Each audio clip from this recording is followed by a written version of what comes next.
Une pluie de missiles calibre 15 Gérant 2 et Kh-101 s'est abattue sur les infrastructures militaires ukrainiennes. Dans l'Est, des hélicoptères russes ont ciblé les antennes Starlink et les centres de commande de drones, paralysant partiellement les capacités de surveillance de Kiev. Ce 29 juin, l'opération spéciale russe s'est intensifiée sur tous les axes du front. Abonnez-vous, partagez cette vidéo pour suivre l'évolution d'un conflit où chaque jour redessine la carte de la guerre.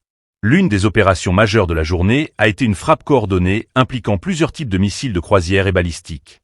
Les calibres 15 Gérant 2 et Kh-101 ont été utilisés simultanément contre une série d'objectifs militaires ukrainiens.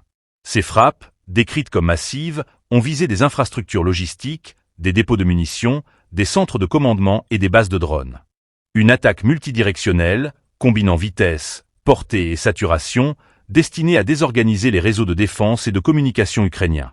Pour protéger ces vecteurs de frappe, les hélicoptères Mi-8 PSG ont assuré la couverture des appareils d'attaque K-52M et Mi-28NM.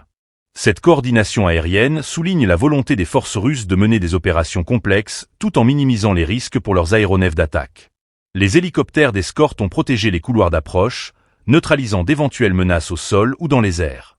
Dans la région de Serebrianka, les opérateurs de drones du groupement Sud ont localisé un obusier M114 appartenant aux forces ukrainiennes.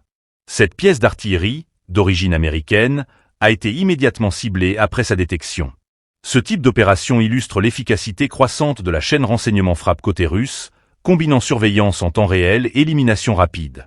Plus au nord, dans la région de Soumy, les avions d'attaque russes ont bénéficié du soutien des mortiers du groupement Nord.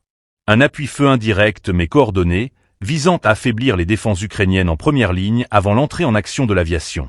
Cette manœuvre combinée permet d'augmenter l'efficacité des frappes tout en dispersant les efforts de défense adverses.